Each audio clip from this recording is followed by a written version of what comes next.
Joining me now is one of Donald Trump's most vocal critics in the House, in Congress, Democratic Representative Ilhan Omar of Minnesota. She's the whip for the House Progressive Caucus. Good morning, Congresswoman. You drew up articles of impeachment on the day of the attack itself, on January the 6th. Is this what you intended, a trial without witnesses? Is that what you thought would happen? Sure. I mean, obviously, we have the witnesses as part of Congress. I mean, we were all there as members of the House. The Senate was all there.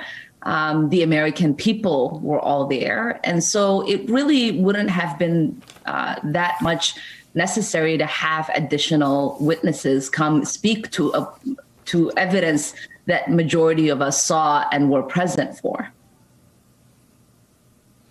Although Congresswoman Butler, Republican Congresswoman, she was the only person who knows about the call between Kevin McCarthy and Donald Trump. I'm assuming there's various people in the National Guard who know what happened in phone calls with the Pentagon that day about whether to go or stand down. You have plenty of people who could have offered new insights, could have really hurt the defense's argument.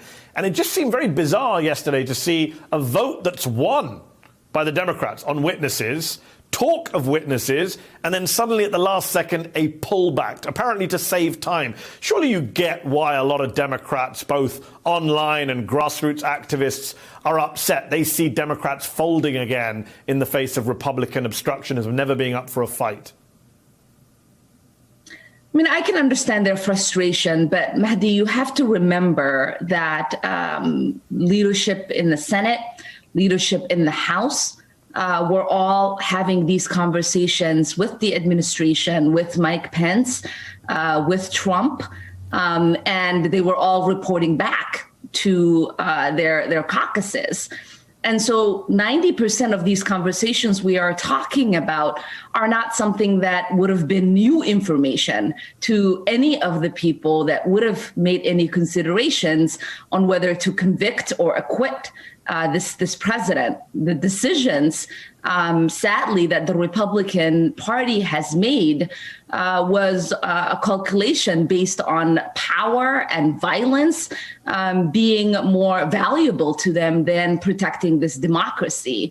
What we saw in this week's impeachment trial, where nearly every single Senate Republican voted to block even the consideration of charges against Trump, tells us everything that we need to know. I mean, I was in the room with 10 of the leaders, 5 from the Senate, 5 from the House. I remember the pleas that they were making to the acting secretary of the DOD. I remember Mitch and the conversations that he was having. He remembers those conversations. He was there. He remembers that the president did not send help and was not doing what he needed to do as president of the United States. I think you're right about the Republican Party and what they did on Tuesday, 45 of them saying it's not even constitutional to try Donald Trump. That's clear. And no one's making any excuses for a bad faith anti-democratic Republican Party. I guess what we're saying is, and Elie Mystal made this point earlier in the show, is it's not about trying to convince Republicans. It's about doing what's necessary to get to the truth, doing what's necessary to expose all of the evidence, and not being in a hurry. I mean, I'm guessing that if you were president and you were accused of inciting an insurrection, Republicans wouldn't do a 4-day, 5-day trial without witnesses. They'd drag it out to hurt you. Certainly. I mean, and you have to remember, you know, there are calculations that people have to make in regards to time and how much of, you know, the work that we have to do will be taken up by this. There is so much pain and suffering that's happening with the American people. And, you know, we do have other pressures of people telling us to get them the COVID relief that they need and to get on the work on behalf of the people as well. No, definitely. And that needs to be done, although there's a separate debate about the filibuster preventing a lot of that work and the rest of the Biden agenda getting done. I'm just checking. You were in favor of getting rid of the filibuster, right? Right. I mean, and that's really now what we have to do. We need to dramatically reform our democratic institutions. We have to end this filibuster. We have to ban gerrymandering. We have to make sure that we are removing substantial barriers for voting for low-income communities and people of color. We have to end the dominance of unchecked corporate power in politics. There's a lot of work that we can do.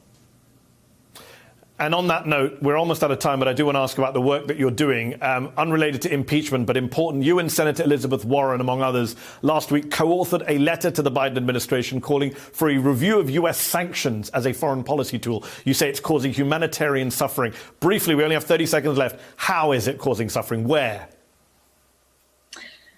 In so many places. We know that it's going to be really important. The Biden administration has already taken a first step to do a review, and we're asking them to do a comprehensive review and get rid of, sanctions that are counterproductive. We know that sanctions often are a tool that is used. We don't check whether it's going to work or not. And oftentimes it hurts the people in those countries that we are trying to help. And what we are asking is for this administration to take a holistic look and get rid of those that are harmful and counterproductive to what we are trying to accomplish as a country. Well, we'll have to leave it there. Unfortunately, we're out of time. Thank you so much, Democratic Congresswoman Ilhan Omar of Minnesota. I appreciate you taking time out this morning. Hey, thanks for watching our YouTube channel. You should know that you can follow today's top stories and breaking news and catch up on your favorite MSNBC shows all in one place. Download the NBC News app today.